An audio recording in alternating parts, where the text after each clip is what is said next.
ketemu lagi dengan terapis autisma masih dalam rangkaian panduan one on one untuk orang tua yang memiliki anak berkebutuhan khusus atau orang dewasa berkebutuhan khusus. Oke, kalau yang nontonnya kemarin ya, yang sudah menonton video sebelumnya sudah mengetahui mengenai assessment. Nah, setelah orang tua mendapatkan diagnosa dan asesmen lainnya, kemampuan apa sih yang harus dimiliki orang tua?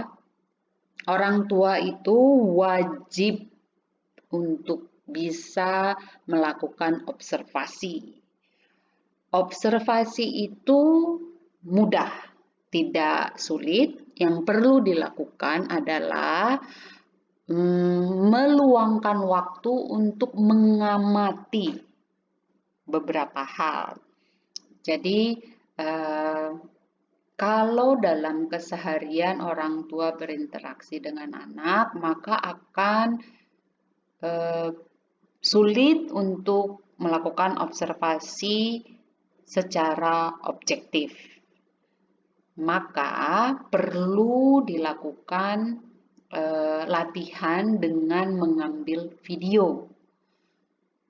Kalau ada aktivitas atau keterampilan yang ingin dikembangkan dari anak, misalnya mandi, makan, atau sesi one on one di meja belajar, maka observasi, maka videokan dan ditonton setelah aktivitas tersebut.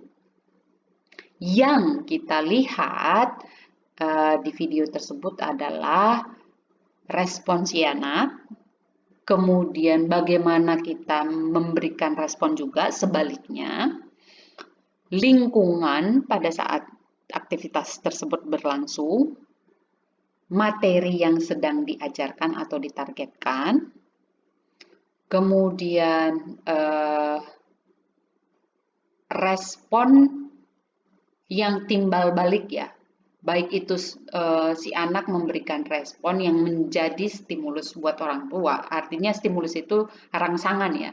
Anak memberikan respon misalnya menangis. Nah, menangis ini menjadi rangsangan buat si orang tua. Jadi stimulus.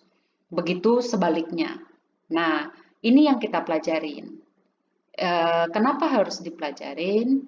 Karena situasi tersebut, kondisi tersebut menyimpan komunikasi yang tidak tertulis, lebih ke tersirat.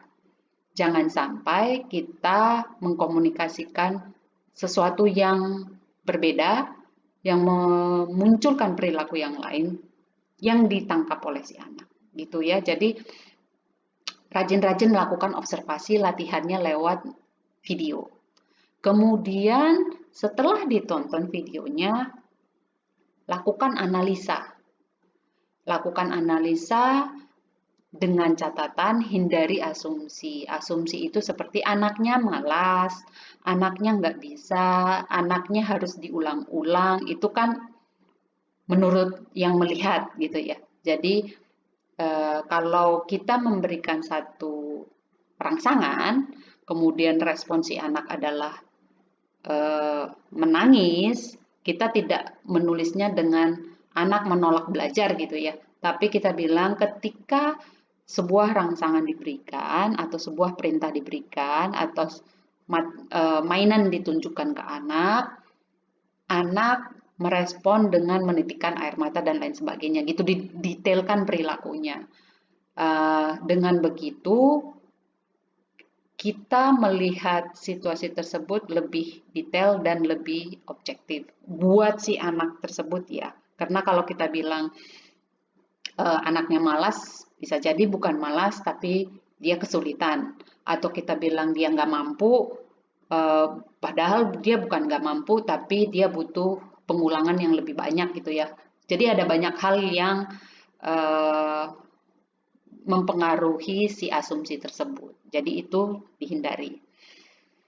Ini dua hal yang sebaiknya orang tua miliki.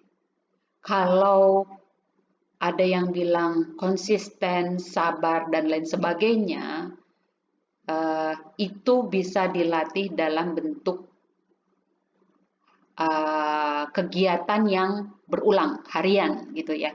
Tapi kalau observasi dan analisa ini memang kita harus meluangkan waktu untuk mengasah keterampilan ini. Tuh. One on one nomor 2. Sekian dan terima kasih. Bye bye.